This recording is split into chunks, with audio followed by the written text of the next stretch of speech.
Hey, Mike with No Problems Gaming here. In today's video, we'll be doing a review on Grim Guardian's Demon Purge, so let's get into it. Now, this game is a 2D action platformer, definitely inspired by classic games like the Castlevania series. And in this game, you play as two demon hunters that are high schoolers and also sisters as they go on a quest to save their fellow students from their high school, which has been turned into an evil demon-filled castle by a demon that you need to hunt down throughout this game. And so the game itself, as I mentioned, is an action platformer. It does have some light Metroidvania elements to it, where there are abilities that you'll unlock throughout the game and power-ups that you'll find. It doesn't necessarily hinder you from reaching different areas. The game is pretty linear where you'll go from stage to stage, but as you unlock new powers, you'll be able to revisit past stages you've been to and reach other branching paths throughout the stage. And so as I mentioned, this will lead to new secrets that you can find, power-ups for your characters, and other students that have been held prisoner throughout the castle. And so you'll definitely notice the high-end pixel art graphics of the game. I think they did a great job in this. And one thing that's really cool as well is that you can unleash a special combo power between the two characters.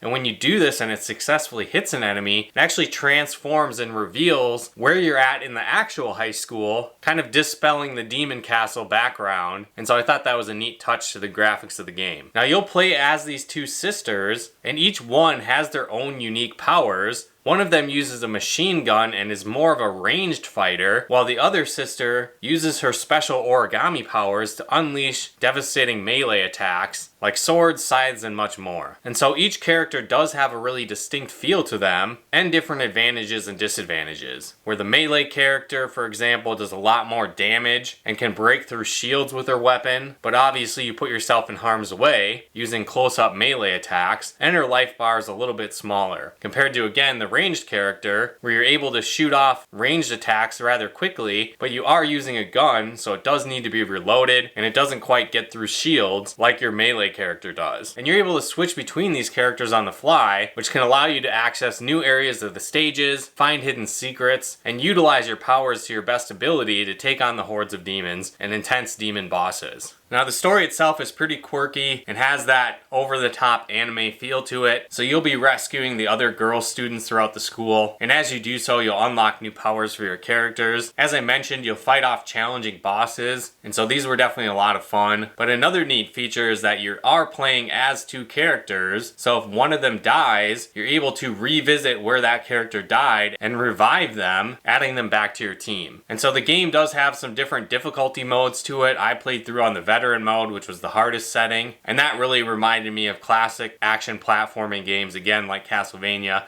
where you do have that knockback when you get hit, and it's a little bit more challenging as you play. Now, one thing I think that makes the game a little bit more accessible, no matter what difficulty you're playing on, is the fact that when you're challenging the bosses and you die, depending on how much of their life bar you took out, some of their life bar will remain down that next time you fight them. So it gives you an opportunity to start to learn the patterns of the bosses, get proficient at them without brutally punishing you where you have to start completely over each time you fight them. Now you are able to revive your characters, and this takes a little bit of time during the battle, so you'll need to account for that, but those characters also don't revive with full life. So you still need to develop your skills to complete these boss fights, but I still think it's a lot of fun, and it's a little bit more forgiving than classic action platformers back in the day. The game does have a limited number of lives, but as I played through the game, I never ran out of lives completely. There's a couple close calls early on, but there are additional lives scattered throughout the game. And with that feature of being able to revive the other character, it really allowed you to keep going a lot further than you might think, even on those limited number of lives. As I mentioned, there's a ton of secrets hidden throughout the game. You'll find power-ups, items to unlock new branches of the story, and even secrets to unlock the true ending of the game. And so again, the game has multiple endings to it, which is cool. I think that adds to the replay value. There's a boss rush mode that you can unlock when you beat the game. There's even a harder difficulty that you can unlock once you beat the game the first time. And it even has a unique couch co-op 2-player mode where both players will be playing as a character at the same time. So it's a little bit different experience than playing in a 1-player mode. And so that's another cool addition to the game as well. The music is great, the artwork is great, the gameplay is a lot of fun. And so if you like retro-inspired action platformers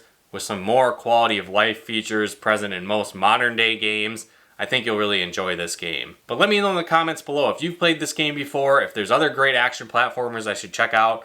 Let me know in the comments below. And if you like this video, be sure to hit that like button as it really helps out the channel. And if you like videos like this on video games, board games, and everything nerdy, check out one of our other videos here. And if you haven't done so yet, be sure to subscribe and turn on the bell notifications to get the latest updates of new nerd videos we put out. But once again, thanks for tuning in, and we'll talk to you more soon.